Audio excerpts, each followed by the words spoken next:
Сәлеметсіздер ме, оқушылар? Бүгінгі сабағымыздың тақырыбы дұрыс және бұрыс жай бөлшектер. Бүгінгі сабақта сіз дұрыс және бұрыс бөлшектермен танысасыз. Дұрыс және бұрыс жай бөлшектер. Жай бөлшектердің алымы мен бөлімін салыстырыңыз. Мысалы, бізге 5-тен 1 бөлшегі берілген. Салыстырайық. Алымында 1 тұр, бөлімінде 5 тұр. Демек, алымы бөлімінен кіші деп айтамыз. Келесі 4-тен 7. Алымында 7, бөлімінде 4 тұр. Әрине, алымы бөлімінен үлкен болып тұр. Енді келесі бөлшектерді сіз маған көмектесіп салыстырып отырыңыздар. 8-ден 5. Алымында 5, бөлімінде 8. Алымы бөлімінен кіші. 16-дан 9. Бұнда да алымы бөлімінен кіші.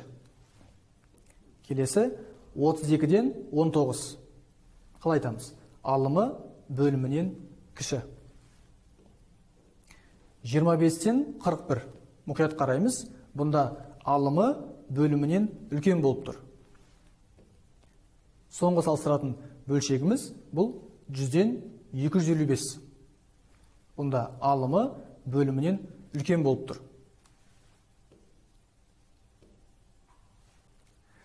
Ал енді біз бұл бөлшектерді екі топқа бөліп қарастыра аламыз.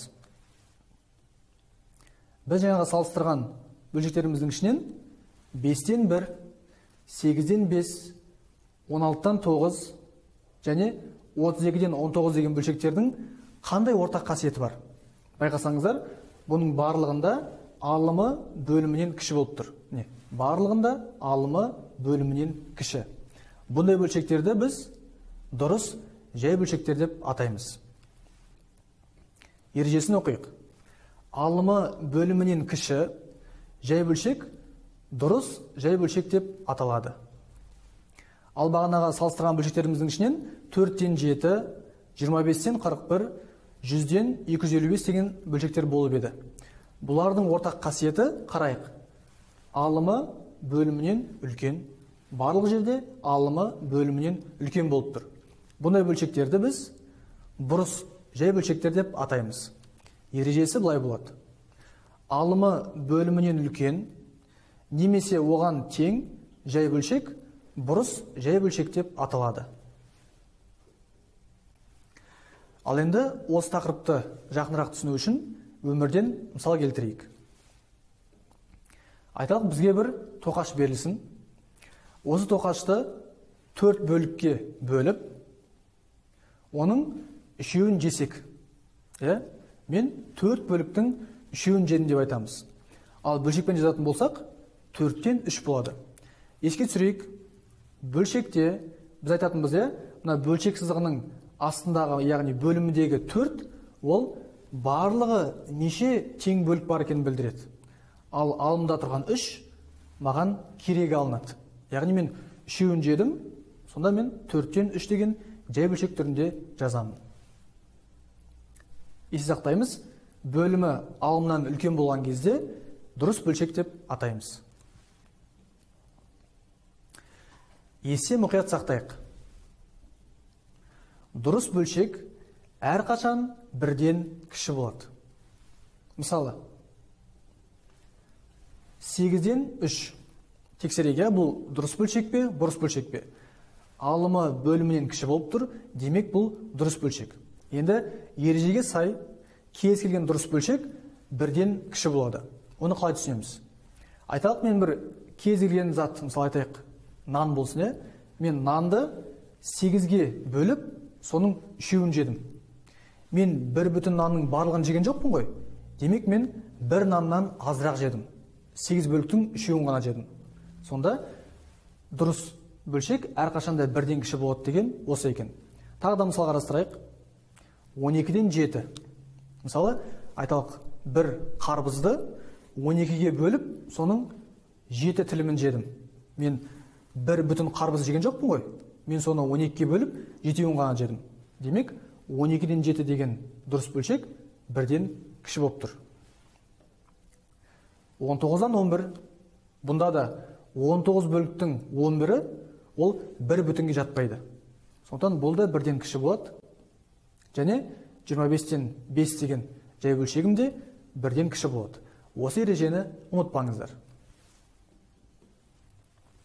Ал енді тағы да өмірден мысал келтірейік. Біз қазір бұрыс бөлшекке мысал келтіреміз. Экранда не көріп тұрмыз? Гамбургер. Енді осы гамбургерді ортасынан бөлетін болсам, мен жарты гамбургер аламын. Жарты гамбургер дегеніміз 2-ден 1. Енді осы жарты гамбургерден бірнешеуін алайын. Мысалы, тағы да жарты гамбургер, тағы да сол сияқты бірнеше гамбургер алатын болсам, қарайық. 7 жарты гамбургер. Яғни 2-ден 1 бөлшегі 7 рет қайталанып тұр. Енді ойлайықшы, осы жерде барлығы қанша гамбургер бар? Оны біз былай жазыламыз.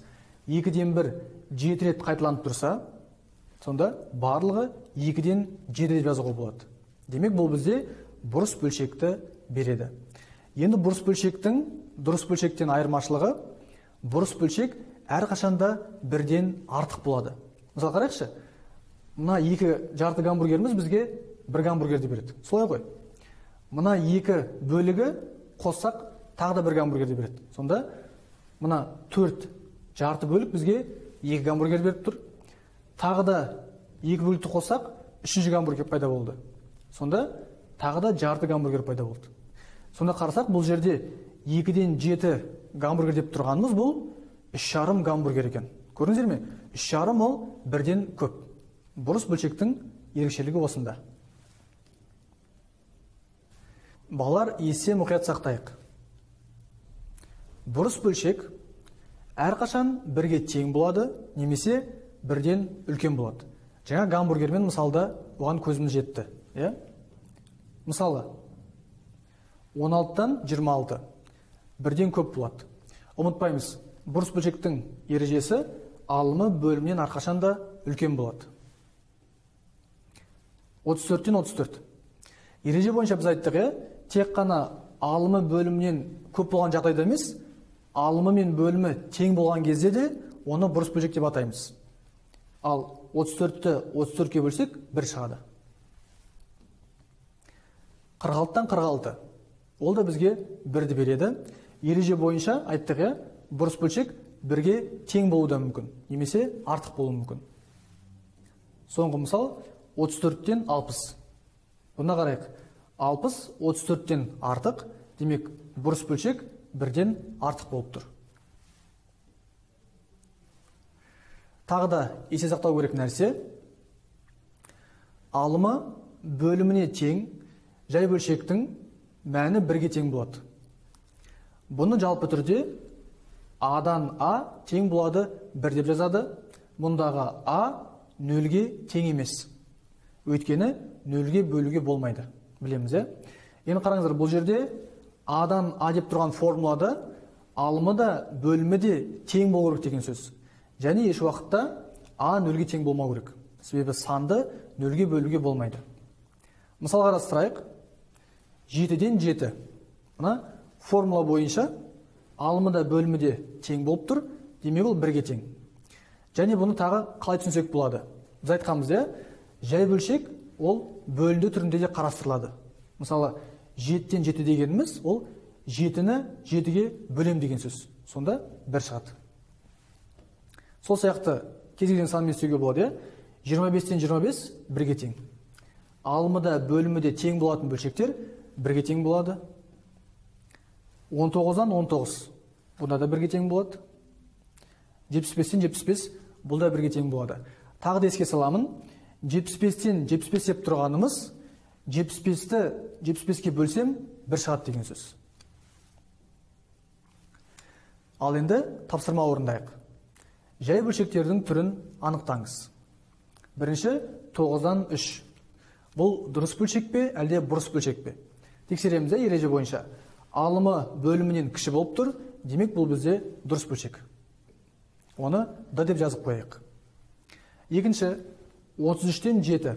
Тексереміз. 7 33-тен кіші болып тұр. Демек, алымы бөлімінен кіші болса, бұл да дұрыс бөлшек. Д деп жазып қоямыз. Келесі 6-дан 25. Мұнда бірден байқап тұрмыз, е? 25 6-дан артық болып тұр.